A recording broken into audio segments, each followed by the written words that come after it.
The Financial Action Task Force (FATF) is a global money laundering and terrorist financing watchdog.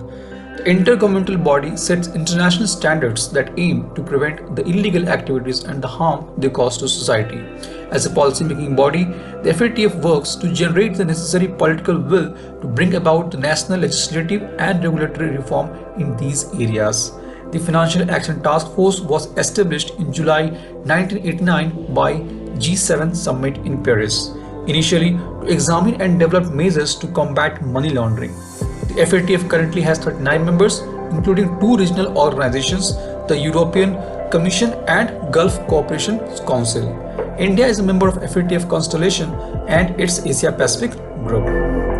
The FATF's plenary and working group meeting is scheduled to be held from Feb 21st to 26th in Paris. In this meeting, the fate of Pakistan will be decided, whether it will remain in grey list or go to blacklist. Why is Pakistan scared of FATF? What Pakistan needs to remain in grey list? Hello and welcome back to your own channel Indian Defense Analysis, where we bring to you all the latest development happening in defense sector. Today, we will try to address all such queries related to FATF and Pakistan. Pakistan was placed on FATF grey list in June 2018 and was given a timeline to address global concerns by implementing 27 action points. Last year, October, during the virtual plenary, the FATF concluded Pakistan to remain in grey list till Feb 2021 as it was not able to meet 6 key obligations of the Global Money Laundering and Terrorist Financing Watchdog. This included action against India's most wanted terrorist Maulana Masood Azhar and Hafiz Saeed. Pakistan needs 12 votes out of 39 to exit from grey list to white list. To avoid going into blacklist, it would need support from at least 3 countries. Last year, it had support from China, Turkey and Malaysia. However, after the change of government in Malaysia, it might be possible they will not support Pakistan. If Malaysia decides not to support Pakistan, then Pakistan will definitely go to blacklist, which is not good for its economy. The FATF meeting is going to be held in France, and we all know that relationship between Pakistan and France is not good after Pakistan tried to justify the last year terror attack in France and boycott French goods. The France will therefore be trying to lobby against Pakistan so that it remains in grey list, or even better, move to blacklist. Armenia is also raising voice against Pakistan. The Armenian National Committee of America has demanded the blacklisting of Pakistan by the FATF. The association wants Pakistan on FATF's blacklist for financing terrorists in the conflict over Nagorno-Karabakh. As per the reports in Express Tribune, the Foreign Minister Shah Mahmood Qureshi of Pakistan sounded optimistic and admitted that Pakistan would remain in grey list till June.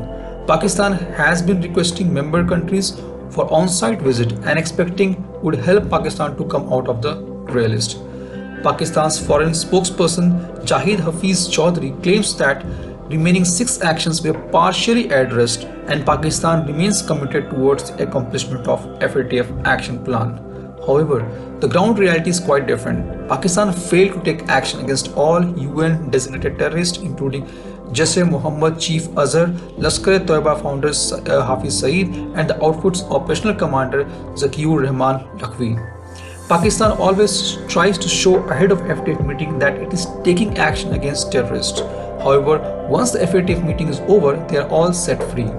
The Lashkar-e-Toiba chief Hafiz Saeed, the mastermind behind 26/11 Mumbai attack, has been sentenced to prison but again allowed to stay in his own house and lead a normal life. Now this has become a regular pattern in Pakistan, and it's a way to address the FATF action points. The possibility of Pakistan moving out of grey list seems to be highly unlikely, at least for another 10 years, as there are no takers to Pakistani lies. If Malaysia pulls back its support, then there are chances that Pakistan might end up in the blacklist. Pakistan, which is already in grey list, is having big time challenges in getting financial aids from international organizations such as IMF, International Monetary Fund, World Bank, Asian Development Bank and European Union.